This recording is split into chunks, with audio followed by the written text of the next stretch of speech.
Vamos a hablar sobre la irrigación y el drenaje venoso del miembro superior.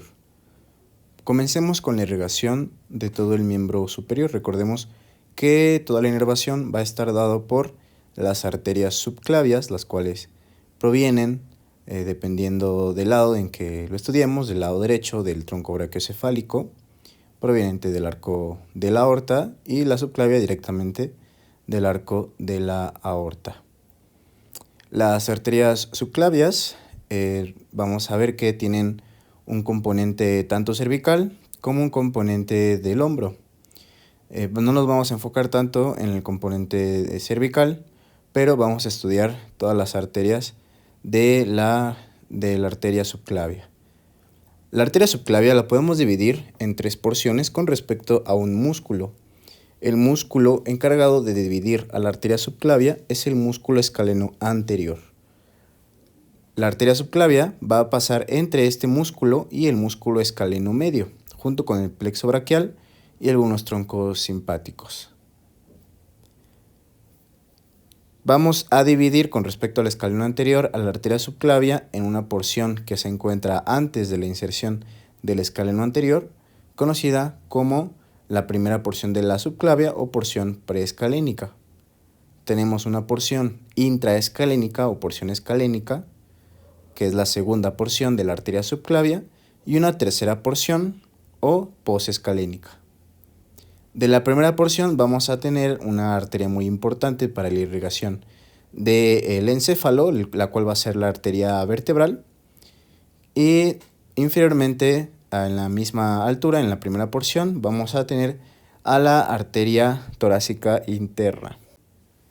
Pasando a la segunda porción de la arteria subclavia, o la porción escalénica, vamos a tener tanto ramas superiores como una rama posterior inferior muy importante, la cual les vamos a conocer a la rama superior como un tronco, el tronco tirocervical, el cual va a dar ramas hacia la glándula tiroides, que es la tiroidea inferior, hacia la región cervical, la cual va a ser la cervical ascendente, y las ramas para el miembro superior, para la región posterior del hombro y la escápula, van a ser las arterias dorsal de la escápula o el tronco cérvico-dorsal y la arteria supraescapular. Más abajo de esta porción, por debajo de este tronco, se va a encontrar otro tronco arterial muy importante, el cual se le va a conocer como tronco costocervical. Este tronco costocervical va a dar ramas tanto igual a la porción cervical, principalmente la cervical profunda, y a la torácica suprema o intercostal suprema. Esta arteria intercostal suprema va a dar a las dos primeras arterias intercostales posteriores en ambos lados, tanto el lado derecho de la caja torácica y del lado izquierdo también de la caja torácica. Esas arterias no van a ser de importancia, ya que no contribuyen a la irrigación del miembro superior.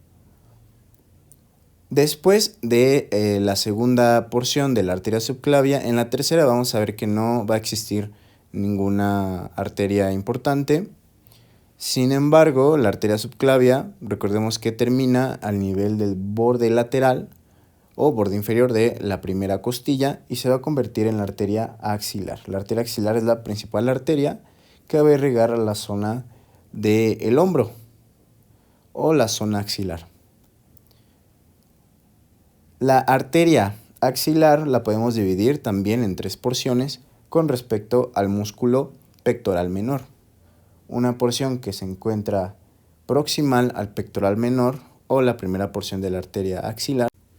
Una porción que se encuentra sobre el músculo pectoral menor o segunda porción de la arteria axilar.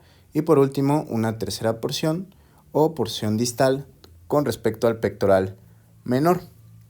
¿Dónde va a terminar la arteria axilar? Va a terminar en el borde inferior del músculo redondo mayor. Es muy fácil estudiar todas las arterias que van a salir de la principal arteria axilar, ya que vamos a estudiarlas con respecto a sus porciones. En la primera porción va a dar una sola rama, la segunda porción va a dar dos ramas y la tercera porción de la arteria axilar nos va a dar tres ramas principales. Vamos a comenzar con la primera rama de la arteria axilar, la cual se le va a conocer como arteria torácica superior. Nos va a irrigar la parte superior del axila y parte de la pared anterior del axila, así como la zona del pectoral superior. Esta es la única rama que va a dar la primera porción de la arteria axilar. Pasando a la segunda porción de la arteria axilar, podemos ver dos ramas. Una rama muy grande, igual se le conoce como tronco toracoacromial. Lo vamos a dividir a su vez en cuatro porciones. Una porción pectoral, una porción deltoidea y una porción acromial y clavicular. Este grande tronco toracoacromial nos va a dar irrigación tanto a la región pectoral lateral, inclusive parte de la mama, y a la porción del triángulo clavipectoral. Va a pasar junto con la vena cefálica, específicamente la porción deltoidea. Vamos a pasar con la segunda rama de la segunda porción de la arteria axilar, la cual va a ser la arteria torácica lateral. La arteria torácica lateral nos va a irrigar toda la porción lateral de la región pectoral y la región mamaria, principalmente.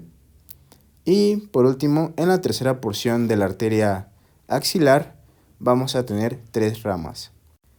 La primera rama de la porción axilar es una arteria muy grande, la cual vamos a conocer como arteria subescapular. La arteria subescapular va a tener dos ramas colaterales. Una rama que se va a ir hacia atrás en la región del hombro, por detrás de la escápula, va a rodear el borde inferior de la escápula y se le llamó circunfleja de la escápula. Esta arteria circunfleja de la escápula va a alcanzar la fosa infraescapular de la escápula y va a formar un plexo arterial muy importante, junto con la arteria supraescapular y la arteria dorsal de la escápula, provenientes del tronco tirocervical. A su vez, esta arteria subescapular va a dar otra rama que esta va a estar un poco más inferior, la cual va a ser la arteria toracodorsal, la cual va a irrigar la parte más inferior de la axila y también nos va a irrigar las paredes posteriores de la axila con sus músculos correspondientes. Las últimas dos ramas de la arteria axilar y de la tercera porción de la arteria axilar van a ser las arterias circunflejas humerales. Tenemos dos circunflejas humerales, una circunfleja humeral anterior, un poco pequeña, la cual va a recorrer por todo el cuello quirúrgico del húmero anteriormente y se va a anastomosar con la siguiente circunfleja humeral posterior. La circunfleja humeral posterior va a estar acompañado por el nervio axilar y esta se va a comunicar a través del espacio cuadrangular o el espacio axilar lateral, que recordemos que este espacio se forma entre los músculos redondo menor y redondo mayor y la cabeza larga del tríceps braquial y la diáfisis del húmero. Y por aquí van a discurrir tanto el nervio axilar como la arteria circunfleja humeral posterior. Cuando hay una hipertrofia o incluso una fibrosis en este espacio por los músculos adyacentes, vamos a tener un síndrome compartimental, el cual va a estar explicado por la compresión del nervio axilar y de la arteria circunfleja humeral posterior, y pues nos va a indicar que el paciente no va a poder abducir su miembro superior como consecuencia de la compresión del nervio axilar. Y por último, recordemos que la arteria axilar termina en el borde inferior del músculo redondo mayor para convertirse en la arteria braquial, la principal arteria del brazo. Vamos a estudiar todas las arterias del brazo, de la porción braquial, Y vamos a ver que la primera rama de la arteria braquial va a ser la arteria braquial profunda. La arteria braquial profunda va a pasar junto con el nervio radial por el espacio o el intervalo triangular. Este intervalo triangular se va a formar por el borde lateral del tríceps, de la cabeza larga del tríceps, el borde medial de la diáfisis del húmero y el borde inferior del músculo redondo mayor. En este espacio va a pasar la arteria braquial profunda junto con el nervio radial y se van a ir posterior a la diáfisis del húmero en un canal que va a estar impreso, el cual va a ser el canal para el nervio radial. Esta arteria braquial profunda, cuando sale lateralmente al húmero, se divide a su vez en dos ramas terminales. Una rama colateral radial y una rama colateral media. La rama colateral radial va a pasar anterior al cóndilo lateral del húmero hacia la región del codo, y la colateral media va a pasar por detrás de la diáfisis del húmero y de la epífisis del húmero para ir igual a la zona del codo. Después de dar a la arteria braquial profunda, la arteria braquial va a dar una rama que se va a ir al húmero, que va a ser la nutricia del húmero. Lateral a la arteria braquial van a salir otras arterias más pequeñas, pero igual de importantes, las cuales van a ser las arterias colaterales ulnares. Tenemos dos arterias colaterales ulnares, una que se origina más superior, la cual le vamos a llamar arteria colateral ulnar superior, y una arteria colateral ulnar inferior. La arteria colateral ulnar superior va a pasar por detrás del epicóndilo medial del húmero hacia la región del codo, y la arteria colateral ulnar inferior pasa por delante del epicóndilo medial del húmero. Igual para irse a la región del codo, donde se van a anastomosar con las arterias recurrentes. En la fosa del codo, la arteria braquial va a dar a sus ramas terminales, las cuales se van a ir por sus regiones respectivas, las cuales van a ser la arteria ulnar y la arteria radial. La arteria ulnar y la arteria radial van a dar ramas recurrentes, las cuales se van a anastomosar con las ramas de las colaterales de la arteria braquial. Tenemos una recurrente radial, la cual se va a anastomosar junto con la arteria colateral radial, rama de la arteria braquial profunda, en la región del codo, justo por delante del epicóndilo lateral del húmero. Por parte de la arteria ulnar van a salir dos recurrentes. Una arteria recurrente anterior porque pasa por delante del epicóndilo medial del húmero y se anastomosa con la colateral ulnar inferior. Y por último tenemos a la recurrente ulnar posterior porque va a pasar por detrás del epicóndilo medial del húmero, la cual se va a anastomosar con la arteria colateral ulnar superior de la arteria braquial. Y así formamos una anastomosis de todo el plexo de la fosa del codo. Por último, vamos a ver que la arteria ulnar va a dar una rama que se va a ir junto con la membrana interósea, la cual vamos a conocer como interósea común. De esta interósea común van a salir dos arterias, la cual va a pasar por delante de la membrana interósea del antebrazo, y otra que va a pasar por detrás de la membrana interósea del antebrazo, la cual vamos a conocer como interósea anterior y la interósea posterior del antebrazo. De la arteria interósea posterior se va a originar una arteria que se va a anastomosar con la colateral media proveniente de la arteria braquial profunda, a la cual le vamos a conocer como arteria recurrente interósea. Y así completamos todas las anastomosis de la región del codo. Pasando más hacia la parte inferior de la región del codo, vamos a estudiar a las arterias que se van a dirigir hacia el antebrazo y hacia la mano. De las arterias del antebrazo vamos a estudiar principalmente a la arteria radial.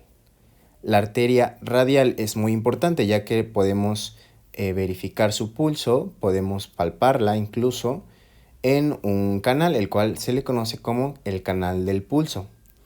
Este canal va a estar conformado por dos músculos importantes para la flexión del antebrazo, el cual vamos a ver que se va a formar por una parte lateral conformado por el tendón del músculo braquiorradial y una porción medial, el cual va a ser el músculo flexor radial del carpo. Entre estos dos tendones vamos a ver que se encuentra el canal del pulso, igual lo podemos palpar. Y la arteria radial se va a ir posterior para irrigar la parte del carpo, la región posterior del carpo, y va a pasar por debajo de dos tendones importantes: el tendón del abductor corto del dedo pulgar y el extensor corto del dedo pulgar, para pasar directamente a la tabaquera anatómica, donde también va a ser un punto muy importante para palpar a la arteria radial. Recordemos que la tabaquera anatómica se forma entre el tendón de un tendón lateral, que va a ser el extensor corto del dedo pulgar, y el extensor largo del dedo pulgar. Entre estos dos tendones se va a formar la tabaquera anatómica. Pasando la tabaquera anatómica, la arteria radial va a formar un arco en la palma, en la región palmar, al cual le vamos a llamar arco palmar profundo. Este arco palmar profundo a su vez va a dar una rama, la cual se va a conocer como arteria principal del pulgar y va a irrigar toda la parte del dedo pulgar. Es por eso que nunca se debe palpar con el dedo pulgar, ya que este contiene su propio pulso proveniente de la arteria radial. Después de dar a la arteria principal del pulgar, la arteria o el arco palmar profundo de la arteria radial va a dar a la arteria radial del índice. Y después de dar la arteria radial del índice, el arco palmar profundo va a pasar entre dos vientres musculares, entre el vientre transverso o vientre transversal del aductor del pulgar y el vientre oblicuo del aductor del pulgar, para unirse con una rama profunda de la arteria ulnar, para completar así todo el arco palmar profundo. Este arco palmar profundo va a dar a las arterias metacarpianas palmares, las cuales se van a unir con ramas de la arteria ulnar que veremos a continuación. Por lo tanto, el territorio de la arteria radial lo podemos dividir únicamente en la región del pulgar y en la parte lateral del dedo índice. Vamos ahora a ver la arteria ulnar. La arteria ulnar va a cruzar todo el antebrazo y este no se va a poder palpar fácilmente y no lo podemos ubicar con una correcta palpación, esta arteria, pero en la región del carpo, justo por arriba del flexor, el retináculo de los flexores, se va a poder encontrar en el canal del nervio radial, justo medial a este nervio, o canal de Guyon, y a este nivel la arteria ulnar va a dar sus ramas terminales. Vamos a ver que hay una rama que se la va a conocer como rama palmar profunda, en la cual se va a unir con el arco palmar profundo de la arteria radial, como lo habíamos visto anteriormente. Y posterior vamos a ver que la rama principal de la arteria ulnar va a ser el arco palmar superficial, principalmente. Después de dar al arco palmar superficial, esta arteria va a dar ramas colaterales hacia, principalmente hacia la región palmar y hacia la región de los dedos, las cuales vamos a ver que hay de 3 a 4 ramas. La primera va a ser la arteria dígito palmar única del dedo meñique, la cual va a irrigar toda la región lateral del dedo meñique o del quinto dedo, y posteriormente va a dar 3 ramas digitales palmares comunes. Las arterias digitales palmares comunes se van a unir con las arterias metacarpianas provenientes del arco palmar profundo. Después de anastomosarse con las arterias metacarpianas, estas arterias digitopalmares comunes se van a dividir a sus respectivos dedos en arterias digitopalmares propias. Y las arterias digitopalmares propias, principalmente la del segundo y el tercer dedo, van a ser las ramas terminales de la arteria ulnar, por lo que la arteria ulnar va a irrigar desde la mitad medial del segundo dedo hasta todo el quinto dedo, por lo que es una arteria muy importante. Y este arco palmar superficial se va a unir con una rama de la arteria radial, la cual va a ser la rama superficial de la arteria radial.